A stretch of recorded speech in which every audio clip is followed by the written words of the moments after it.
তো সবার যে কথাটা বলবো, কি রে করছিস তুই? আমার আইফোন না কিনে দিলাম ইনতে লাভ নেই। হ্যাঁ আমার আইফোন না কিনে দিলাম ইনতে লাভ নেই।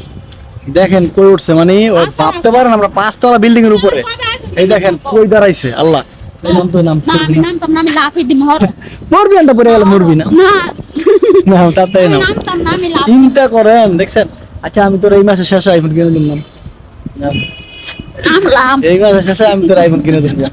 তুই কেন উঠো, তুমি মধ্যে পড়ে গেলে তোর কি অবস্থা হইতো? হ্যাঁ সাহসটা কত বড় করে উঠছে না, পড়ে গেলে তোর আড্ডিও পাওয়া যেত না, পরে তোর ভাই বোনে দিয়ে আমার নামে মামলা করে দিত, তাহলে আমি কি করতাম? আল্লাহ। তো যাই হোক, আমরা 5 তলায় রুম নিচ্ছি অনেক উপরে, বুঝছেন, এখানে উঠলে পুরো নারায়ণ দেখা যায়, সুন্দর একটা ভিউ।